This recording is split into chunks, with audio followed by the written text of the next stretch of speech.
और अब जरा मोदी सरकार का जंगी जुनून आपको बताते हैं। भारत ने चौथी एटमी आबदोज लॉन्च कर दी है। आईएनएस कारिघाट पनडुब्बी से K4 के टेस्ट को लेकर खबर है। सबमरीन से मिसाइल का पहली बार परीक्षण हुआ है। अब इंडिया जो है कि लैंड, एयर एंड सी तीनों जगह से इंडिया जो है वो न्यूक्लियर हमले जो है वो कर सकता है। ये खबर वाकई दुश्मनों के रोंगटे खड़े कर देने वाली है। 3500 किलोमीटर की इसकी रेंज इसे सबसे अलग और सबसे ठोस बनाता है। इंडिया हमारे साथ क्या लड़ेगा? ऑलरेडी एक गिरे हुए मुल्क को वो और क्या गिराएगा? पाकिस्तान के पास है कि आज उन्होंने आके जिसके ऊपर उन्होंने कब्जा करना है, उनकी मतलब एक कंपनी हमारी टोटल जीडीपी से ज़्यादा है, उसकी जो नेटवर्थ है, तो उनको ज़रूरत नहीं है मतलब पाकिस्तान के ऊपर अटैक करने की। क्या वाकई हम नहीं लड़ सकते इंडिया से? क्या हमारी वो हैसियत नहीं है? Do we not have the money? Do we not have the resources?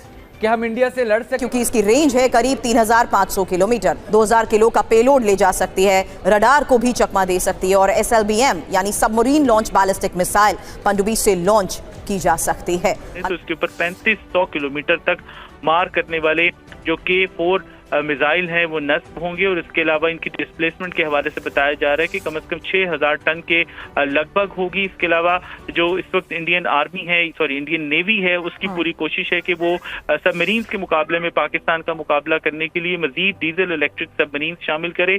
इसका एक मतलब तो ये है कि इंडिया का डिफेंस मिनिस्टर बहुत तगड़ा है।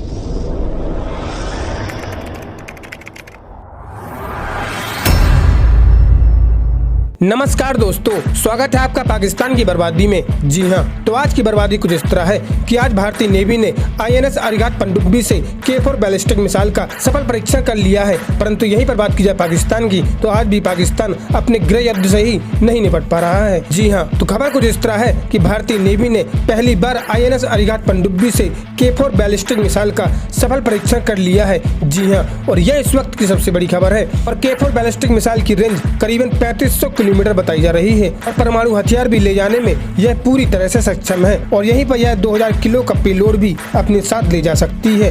और यह SLBM यानी सबमरीन लॉन्च बैलिस्टिक मिसाइल पनडुब्बी से भी लॉन्च की जा सकती है। जी हाँ, खैर दोस्तों, आपसे छोड़िए, हम पहले पाकिस्तानी मीडिया का रिएक्शन देखते हैं। दोस्तों, भारत जो है अब डिफेंस पे बहुत ज़्यादा पैसा लगा रहा है और यही वजह है कि इंडिया ने एक सेकेंड न्यूक्लियर सबमरीन उसकी कमीशनिंग हुई है, INS कारिघाट। और INS कारिघाट जो है ये ज्वाइन करेगी INS अरिहंत, क्योंकि इंडिया ने अपना जो न्यूक्लियर ट्रायड है आई थिंक 2018-19 में कंप्लीट कर लिया था। और ये जो याद रखें, जो न्यूक्लियर सबमरीन है ये न्यूक्लियर ऑब्वियसली मिसाइल्स भी फायर कर सकती है। अब इंडिया जो है, पहले भी इंडिया के पास न्यूक्लियर ट्रायड था। न्यूक्लियर ट्रायड से मुराद ये है कि लैंड, एयर एंड सी तीनों जगह से इंडिया जो है वो न्यूक्लियर हमले जो है वो कर सकता है। ठीक है, अब ये एक सेकंड न्यूक्लियर सबमरीन जो है वो कमीशन हुई है कारिघाट के नाम से। इसका मतलब क्या है? इसकी सिर्फ डायरेक्शन समझने की ज़रूरत है। इंडिया बहुत ज़्यादा पैसा इन्वेस्ट करेगा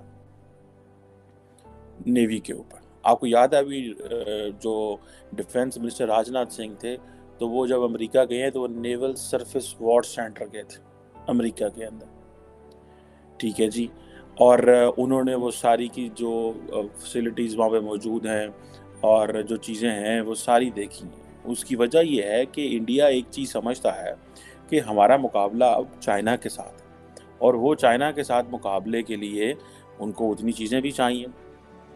ये जो इन्होंने कमीशनिंग सेरेमनी की है, ठीक है जी, इसमें डिफेंस मिनिस्टर आए हैं। हालांकि बड़ी चीज़ थी, प्राइम मिनिस्टर भी आ सकते थे इंडिया के, लेकिन वो नहीं आए। इसकी भी कुछ सिग्निफिकेंस हो सकती है। इसका एक मतलब तो ये है कि इंडिया का डिफेंस मिनिस्टर बहुत तगड़ा है और दूसरी इसकी सिग्निफिकेंस ये भी है कि वज़ीर-ए-आज़म को वो कह रहे हैं कि वज़ीर-ए-आज़म एक न्यूक्लियर सबमरीन के लिए नहीं आएगा। ठीक है, ये एक मैसेजिंग है।